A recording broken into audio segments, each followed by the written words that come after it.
जगदीश सुधीश भवेश विभो परमेश परात्पर भूतपिता प्रणतं पतितं हतबुद्धिबलं जनतारण तारयता विगतम्।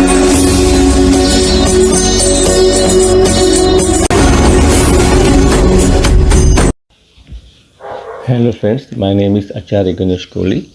Let's begin our new video।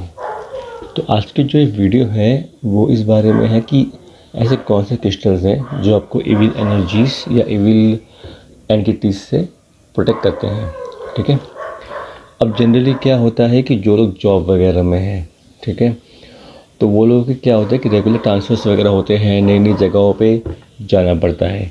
तो ऐसे में क्या होता है कि मोस्टली उन्हें ऐसे घर मिलते हैं जो बहुत टाइम से रेंट पे ना चढ़े हो या बहुत टाइम से बंद हो।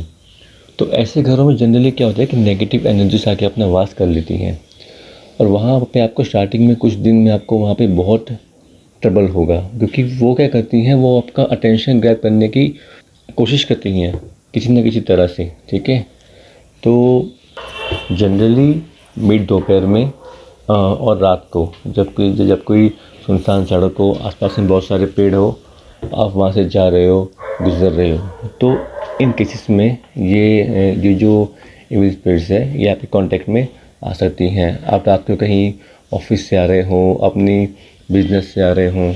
ठीक है, अब बहुत लोग क्या करते हैं कि जनरली कहीं अगर घूमने जाते हैं, ठीक है, तो वहाँ पे क्या करते हैं कि किसी भी पेड़ के नीचे पेशाब कर देते हैं। तो ऐसा बिल्कुल नहीं करना है। ऐसा करने से वो स्पिरिट्स डायरेक्टली आपकी बॉडी में एंटर हो जाती हैं। ठीक है, मैंने भी अपनी लाइफ में बहुत सारी इविल स्पिरिट से मेरा पाला पड़ा हुआ है। जनरली जिनका राहु जो होता है वो 8वें घर में और केतु जो होता है वो दूसरे भाव में होता है। ठीक है, तो ऐसे लोगों को फ्रिक्वेंटली अपनी जॉब वगैरह में ट्रैवलिंग करनी पड़ती है।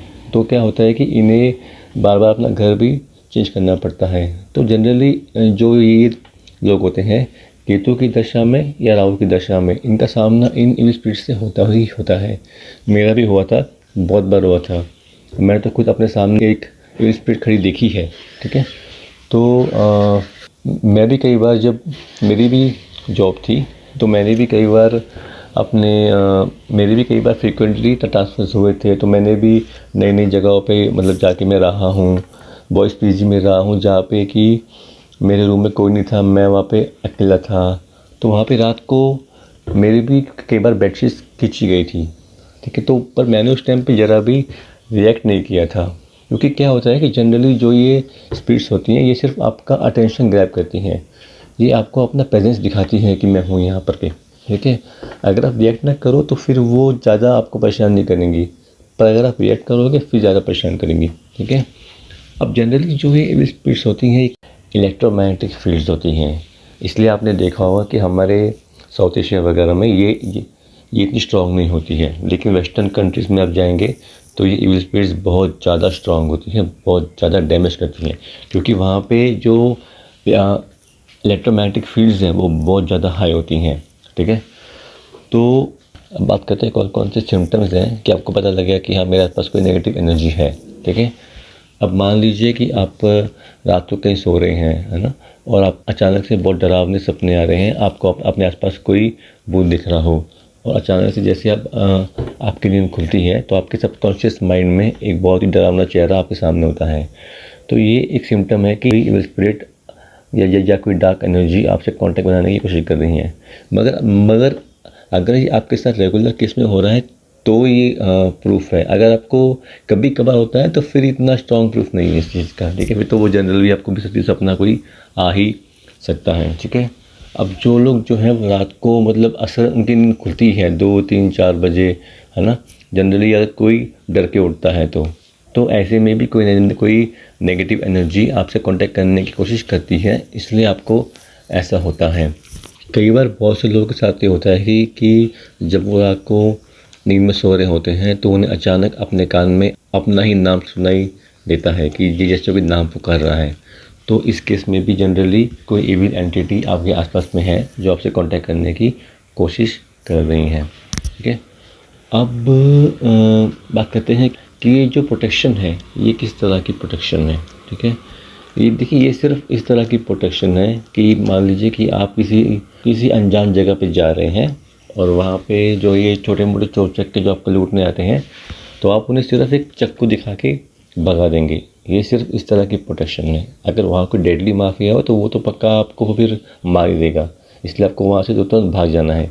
तो ये सिर्फ इसी तरह की प्रोटेक्शन है कि जैसे कोई वीक नेगेटिव एनर्जी है जो आपसे संपर्क बनाने की कोशिश कर रही है, वीक स्पिरिट है, तो आपको जनरली उससे प्रोटेक्शन मिल जाएगी। ठीक है, यदि कोई बहुत ज़्यादा स्ट्रॉन्ग स्पिरिट है, बहुत ज़्यादा स्ट्रॉन्ग आत्मा वगैरह वहाँ पे हुई, तो जनरली आपको क्रिस्टल के भरोसे नहीं बैठना है, आपको वहाँ से भाग जाना है। ठीक है, और ऐसा भी नहीं करना है कि आप क्रिस्टल पहनकर सुनसान जगहों पर जाके इन भूत प्रेतों को ललकारते फिरो। ठीक है, आप ऐसा नहीं कर सकते, ये खाली आपकी प्रोटेक्शन के लिए है, आप मुझसे पंगा नहीं ले सकते। वरना पता लगा कि आप इनके पहन के कहीं सुनसान जगह पर चले गए कि आ जाओ भैया, दो हाथ हो जाए, हैं? तो राइट, तो लेट्स स्टार्ट द वीडियो। तो जो हमारा पहला क्रिस्टल है वो है ब्लैक टर्मलिन, ब्लैक एगेट और ब्लैक ऑब्सिडियन। ये 3 क्रिस्टल्स यदि आपके पास में है तो काफ़ी हद तक आपको जो इन डार्क एंटिटीज़ है इनसे प्रोटेक्शन मिल जाएगी। सेकंड इसमें आता है हमारा लापिस लजुली। लापिस लजुली भी काफ़ी पावरफुल है इन केसेस में। थर्ड आता है हमारा एमेथिस्ट। एमेथिस्ट भी काफ़ी पावरफुल होता है। एमेथिस्ट यदि आपके पास में है तो भी आप काफ़ी हद तक मतलब इन चीज़ों से प्रोटेक्ट रहेंगे। Then comes clear quartz. Clear quartz यानी कि स्फटिक। स्फटिक में भी काफ़ी हद तक पावर होती है कि जो नेगेटिव एनर्जीज़ को आपसे दूर रखेगी। इसके बाद में होता है ब्लैक गार्नेट। ब्लैक गार्नेट में भी काफ़ी पावर होती है, ये भी नेगेटिव एनर्जीज, नेगेटिव स्पिरिट्स को आपसे काफ़ी हद तक दूर रखता है। इसके बाद में जो होता है that is blood stone. Blood stone में काफ़ी पावर होती है। ब्लड स्टोन बहुत ही एक पावरफुल क्रिस्टल है। इसका जो जिक्र है वो हमारे रत्न ग्रंथों में भी किया गया है। बट क्या है कि हम लोग जनरली इन क्रिस्टल्स को अंडररेट करते हैं, बट ये काफ़ी पावरफुल क्रिस्टल्स है। हमारा नेक्स्ट स्टोन है टाइगर आई। टाइगर आई भी आपको इन नेगेटिव एंटिटी से प्रोटेक्ट करने में बहुत ज़्यादा बेनिफिशियल होता है। आप देखेंगे कि पुराने काल में जितने भी गोस्टबस्टर्स थे या तो जितने भी प्रीस्ट थे जो कि जनरली एक्सॉर्सिज्म करने जाते थे, तो वो इन्हीं सभी क्रिस्टल्स को अपने गले में पहनते थे क्योंकि वो मानते थे कि इससे हमें काफ़ी हद तक प्रोटेक्शन मिल जाती है। राइट, तो फ्रेंड्स ये थी हमारी आज की video. It's time to say goodbye. So please like us, follow us for more videos. Thank you.